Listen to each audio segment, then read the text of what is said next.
समूह साथ संगत जी, प्यार भरी राधा स्वामी जी।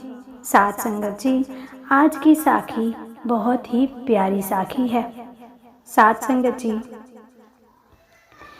हमें क्या पता कि हमने पिछले जन्म में कैसे कैसे कर्म किए हैं। हमें क्या पता कि हम पिछले जन्म में कौन सी जून में थे। हमें क्या पता कि पिछले जन्म में हमें परमात्मा का पता भी था या नहीं। हमें क्या पता कि पिछले जन्म में हम कैसे जीव बनकर आए थे। हमें कुछ नहीं पता। बाबा जी से जब यही प्रश्न किया जाता है कि बाबा जी मैं बहुत दुखी हूँ, बाबा जी मुझे बहुत दुख है, तो बाबा जी एक ही बात बार बार कहते हैं। नानक जी की वाणी, मैं सोचिया दुख मुझको,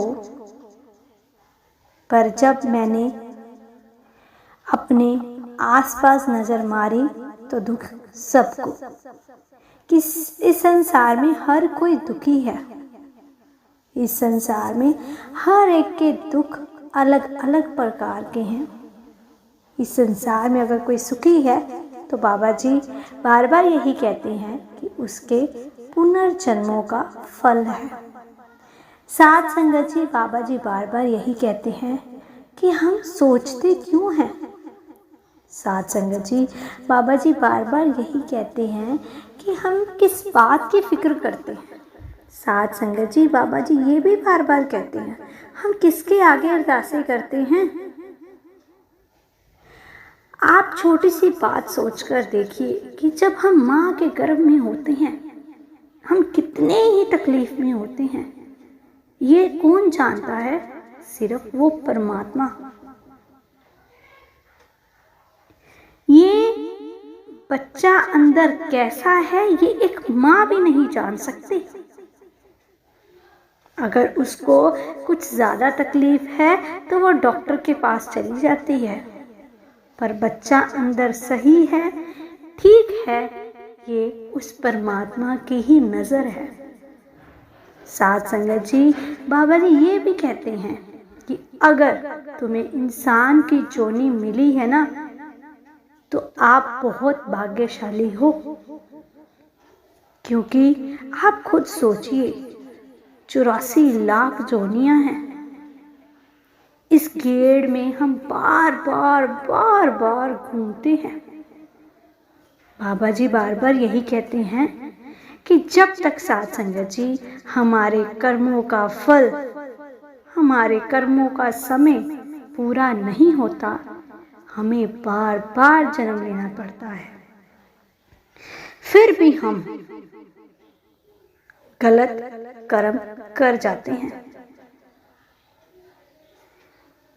साथ संगत जी, हम में से ही कई ऐसे हैं जो अपना मुनाफा कमाने के लिए पता नहीं कितना नीचे गिर जाते हैं। हम सोचते हैं कि हमें कौन देख रहा है। साथ संगत जी, जरूरी ये नहीं कि अगर हम गुरुद्वारे हैं, अगर हम मंदिर हैं, अगर हम प्रभु के किसी भी स्थान पर हैं तो हम बहुत मत्थे टेकते हैं, हम बहुत अच्छे कर्म करते हैं, हम वहाँ पर सेवा करते हैं, सबको प्यार से बुलाते हैं, तो हम यही सोचते हैं कि ये परमात्मा का घर है। परमात्मा का घर तो हमारा मन है, जिसके अंदर हमने इतने बुरे बुरे प्रभाव डाले हैं। आप खुद सोचिए मन कितना चंचल है। जब हम किसी गुरु के स्थान में होते हैं तो हम बहुत खुश होते हैं, और जैसे ही हम गुरु के स्थान से लौटकर घर आते हैं तो हमारा मन फिर से प्रभावित हो जाता है। मन इतना चंचल है, तो क्यों ना हम इस मन को यही बात बार बार समझाएं कि यही तेरा आखिरी मौका है, यही इसी जन्म में ही तेरा आखिरी जन्म है। हमें क्या पता, हमें तो ये भी नहीं पता हमारा अंतिम समय कब है। बाबा जी बार बार यही कहते हैं, लिव इन प्रेजेंट, जियो इस पल को, अगले पल का किसको पता। हर पल में उस प्रभु की भक्ति में लगाओ।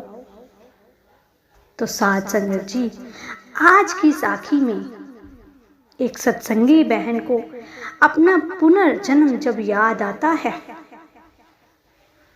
तो जब वो यही बात अपने परिवार को बताती है तो सब दंग रह जाते हैं। साथ संगत जी, आज की साखी बहुत ही प्यारी साखी है। एक नाम कमाई वाली बीबी की साखी है। जब उसका पुनर्जन्म होता है तो उसको अपना पिछला जन्म सारा याद आता है।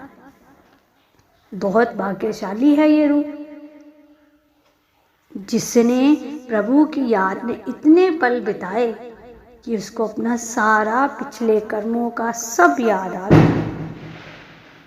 साथ संगत जी, आज की साखी को पूरा ज़रूर सुने, स्किप मत करें। और अगर आपको मेरी साखी अच्छी लगे तो इस साखी को लाइक करें, शेयर करें और प्रभु की महिमा बड़ा ये चैनल सब्सक्राइब भी ज़रूर करें जी। साथ संगत जी, ये साखी एक सत्संगी परिवार की साखी है। साथ संगत जी, इस परिवार में पति पत्नी और उनके 2 बच्चे होते हैं, एक बेटा और एक बेटी। पति पत्नी प्रभु की बहुत ही नाम कमाई करते हैं। इतनी नाम कमाई करते हैं कि बाबा जी की मेहर से उनके बच्चे भी बाबा जी के प्रति इतने प्रभावित होते हैं कि क्या बताएं। साथ संगत जी, बेटा जब 14 साल का हुआ और बेटियां 13 साल की हुई तो कुछ ऐसा हुआ कि उनकी ज़िंदगी में अंधकार छा गया। माँ बाप दोनों इस संसार को छोड़ के उस प्रभु के चरणों में विलीन हो गए। तो ये दोनों भाई बहनों को कुछ सूझ नहीं रहा था। पर कहते हैं ना, जिसका कोई नहीं परमात्मा उसका कोई ना कोई जुगाड़ बना ही देते हैं। तो साथ संगत जी, ये भाई बहन छोटे छोटे थे तो इनके चाचा चाची ने इनकी साम संभाल की। चाचा चाची का अपना कोई बच्चा नहीं था तो उन्होंने इन दोनों को अपना बच्चा बनाया, इनको खूब पढ़ाया लिखाया और ये बड़े बड़े ऑफिसर बन गए। तो साथ संगत जी, जो बिटिया थी उसका रुझाव बाबा जी के प्रति बहुत था। वो सेंटर जाया करती, बाबा जी के शब्द सुना करती। वो बस एक ही बात की रट लगाए रखती कि बाबा जी मुझे भजन सिमरन दे दीजिए, बाबा जी मुझे भजन सिमरन दे दीजिए। साथ संगत जी, जो बेटा था, जो लड़का था, उसको चाचा चाची के कहने पर उन दोनों को शादी के लिए कहा। तो लड़के की कुछ समय बाद शादी हो गई। शादी हो जाने के बाद अब एक और औरत इनकी ज़िंदगी में आई। ये जो लड़की की भाभी थी, ये चुस्त चालाक थी। तो जब लड़के की शादी हो गई तो इसने अपना एक घर बनाया और अपनी बहन को भी वहाँ ले गया। चाचा चाची खुश थे कि ये अपने पैरों पे स्टैंड हो गए हैं, अब हमारा फ़र्ज ख़त्म हुआ। पर ये भाई बहन अपने चाचा चाची से बहुत प्यार करते थे, कभी कभार बीच में मिलने भी जाया करते थे। साथ संगत जी, अब भाई को बहन की चिंता होने लगी कि क्यों ना बहन की भी शादी कर दी जाए। तो जो लड़की की भाभी थी उसको भी यही था कि इसकी शादी हो जाए और ये भी अपने घर चली जाए। पर जो बहन थी वो अपने भाई से एक ही बार कहती कि मुझे भजन सिमरन मिल जाए, मुझे शादी नहीं करनी, मुझे नहीं जाना किसी और के घर, मुझे शादी नहीं करनी। पता नहीं, जैसे उसको पता ही हो कि शादी के बाद कुछ गलत होने वाला है। पता नहीं, वो बार बार इसी बात से डरती कि मुझे शादी नहीं करनी। पर जो भाभी थी वो कहती नहीं, एक न एक दिन तो हर बेटी को अपने घर जाना ही होता है।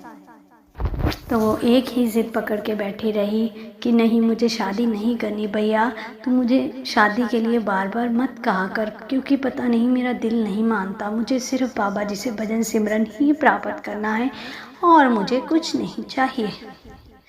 साथ संगत जी, पर बाई जो था उसके सिर पर बहन के शादी का भार था। वो अपनी जगह सही था और उसने एक अच्छा खासा परिवार ढूंढा, वो भी सत्संगी फैमिली थी। तो बहन खुशी खुशी मान गई कि शुक्र है बाबा जी ने मुझे सत्संगी परिवार ही दिया। साथ संगत जी, अब बहन की शादी हो गई। भाभी भी खुश हो गई कि शुक्र है बहन अपने घर गई। साथ संगत जी, कुछ समय बाद अब जो बहन थी वो अपने ससुराल जाकर अपने पति को कहने लगी, क्यों ना हम भजन सिमरन लेने चलें। तो पति कहता, नहीं अभी मेरा मन नहीं है, तू चली जा, तू भजन सिमरन ले ले अगर तुझे मिलता है तो। साथ संगत जी, वो गई। कहते हैं जो बाबा जी की जिस पर अपनी मेहर भरी नज़र हो उसे भजन सिमरन पहली बार में ही मिल जाता है। जिन्होंने पिछले जन्म में कुछ बहुत अच्छे कर्म किए हों और पिछले जन्म में परमात्मा की प्राप्ति ना हुई हो, फिर सतगुरु उनको इस जन्म में परमात्मा से ज़रूर मिला देते हैं। साथ संगत जी, जब वो गई तो उसे नामदान की बख्शीश हो गई। अब वो बेटी बहुत खुश थी, उसने बाबा जी का बहुत शुक्रिया किया। अब वो घर आ गई। कुछ 4-5 दिन बीत जाने के बाद अचानक से उसके पति की एक्सीडेंट से मृत्यु हो जाती है। सभी उस लड़की को कोसने लगते हैं, कहने लगते हैं, तेरे पैर ही ऐसे थे, तू मेरे बेटे को खा गई। अब उस परिवार का एक ही बेटा था, जो यही बेटा था वो बहुत होनहार था, पर हमें किसी का दोष क्यों निकालना। वो लड़की कहने लगी, ऐसा कुछ नहीं होता। बाबा जी कहते हैं, सबका आना जाना तय है, कुछ नहीं होता, ये मेरे कारण नहीं हुआ। बाबा जी ने उनको इतना ही जीवन दान बख्शा था। लड़के के माता पिता बहुत हैरान थे कि इतना बड़ा दुख, पहाड़ का टूटने पर भी ये लड़की की आंखों में एक भी आंसू नहीं है, क्योंकि वो परमार्थ रास्ते में इतनी तरक्की कर चुकी थी कि उसका रिश्तों से मोह उठ चुका था। तो अब जब बेटे का जो उसका पति था, उसके सारे रीति रिवाज मृत्यु के हो जाने के बाद कर दिए गए, तो सास ससुर सोचने लगे और उसको कहने लगे कि तेरी पहाड़ जितनी जिंदगी है, हमारे रिश्तेदारी में तो कोई ऐसा लड़का नहीं है कि हम तेरा दूसरा विवाह करा दें। लड़की कहती, नहीं, मैंने छोटे होते अपने माता पिता खो दिए थे, आप ही मेरे माता पिता हो, मैं आपकी खूब सेवा करूंगी, आपको बेटे की तरह ही सारी जिम्मेवारियां निभाऊंगी। आप मेरी शादी के बारे में मत सोचिए, मुझे शादी नहीं करनी। पर सास ससुर बार बार इसी चिंता में, इसी फिक्र में डूबे रहते कि इसका क्या करें। तो एक दिन उन्होंने बेटी को गाड़ी में बिठाया और उसको उसके भाई के घर छोड़ आए। जब भाई ने अपनी बहन को देखा तो वो दुखी हो गया। उसको इस बात का भी दुख था कि बहन, तू बार बार शादी के लिए मना करती थी, पर तेरे मना करने के बावजूद भी हमने तेरी शादी कर दी। और भाभी कहने लगी, तू वापस क्यों आई है, तू अपने ससुराल ही जा। तो वो लड़की कहती, मैं क्या करूं, मैं तो इनको कहती थी कि आप मेरे असल माँ बाप हो, मैं आपकी सेवा करूंगी, पर इन्होंने मेरी एक नहीं सुनी और मुझे वापस आपके घर ले आए। उसने अपने भाई और भाभी के आगे हाथ जोड़े और कहने लगी कि भाई भैया और भाभी, मुझे नामदान की प्राप्ति हो गई है। अब मुझे इस ज़िंदगी में कुछ नहीं चाहिए। मुझे बस एक कमरे में थोड़ी सी जगह दे दो, एक कोना दे दो, ताकि मैं अपना भजन सिमरन करूं और मैं घर का सारा काम कर दिया करूंगी। तो जो भाभी थी वो बहुत चालाक थी। वो मन ही मन हंसने लगी कि शुक्र है फ्री की नौकरानी मिल गई। भाई कहता, चल ठीक है, जैसा तेरा मन करता है तू वैसा कर ले।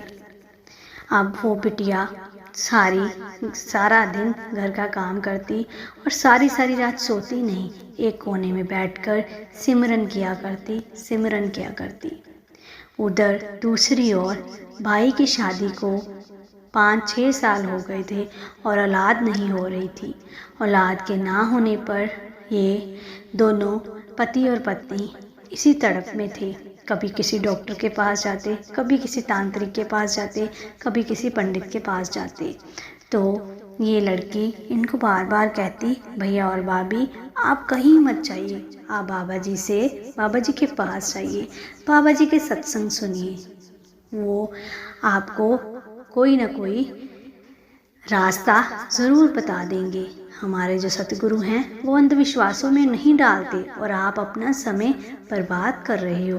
तो भाभी कहती, तू चुप कर, तू बहुत सियानी मत बन, हमें पता है हमने क्या करना है, तू काम कर और बस काम कर। तो वो चुप हो जाती है। अचानक एक दिन वो भजन सिमरन पर बैठी होती है और जब उठती है तो अपने भैया और भाभी को आवाज़ें मारनी शुरू कर देती है। उसकी भाभी कहती, इस पागल को क्या हो गया, ये तो सो रही थी। तो वो लड़की बहन आती है, कहती है कि भाभी मेरा अंतिम समय आ गया है, मैंने इस तारीख को, इस दिन मेरे सतगुरु आएंगे और मुझे ले जाएंगे। अब भैया और भाभी तो परमार्थ का रास्ता जानते ही नहीं, उनको क्या इन बातों से फ़र्क। वो भाई लड़की का भाई कहता, अरे चल चुप कर, तेरी तो अभी इतनी छोटी सी उम्र है और तू कहाँ जा रही है, अभी तो तू ठीक ठाक है, चल जाकर आराम कर। उसकी बात पर कोई विश्वास नहीं करता। उधर भैया और भाभी अपनी औलाद के लिए तड़प रहे थे और कुछ इलाके में रहने वाले आसपास के लोग उनको कहने लगे कि आपके घर में जो बहन आई है वही कसूमत की जड़ है, उसी के कारण आपके घर औलाद नहीं हो रही।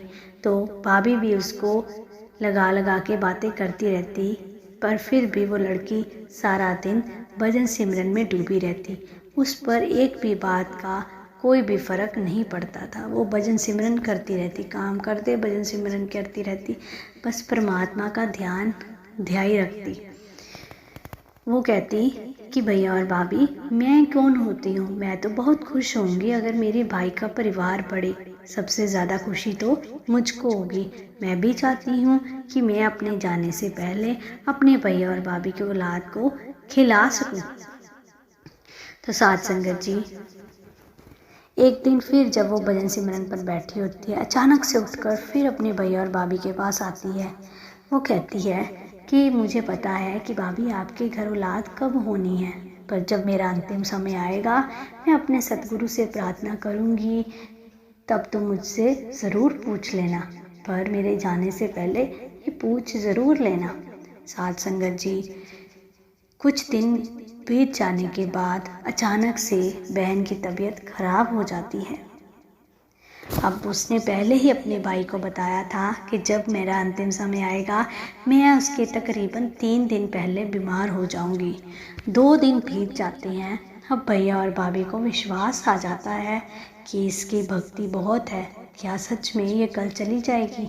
तो भाभी को अपना वो बात याद आ जाती है, किसने मुझे कहा था मुझसे पूछ लेना मेरे घर औलाद कब होएगी। तो वो अपनी ननद के पास जाती है। उसकी हालत बहुत ख़राब होती है, पर फिर भी वो उसके पास जाकर उसके आगे हाथ जोड़ती है कि मुझे माफ़ कर देना, मैंने तुझे बहुत बड़ा और बुरा कहा है। अब जाते जाते मुझे ये बता दे कि मेरे घर औलाद कब होगी। तो वो कहती है, भाभी सबसे ज़्यादा कर्जदार आपकी मैं हूँ, मैंने आपके घर बैठकर कितना खाया है, कितना पिया है, इसका कर्ज मुझे उतारने पड़ेगा। तो वो अपनी भाभी को कहती है कि भाभी आपको क्या चाहिए, बेटा या बेटी?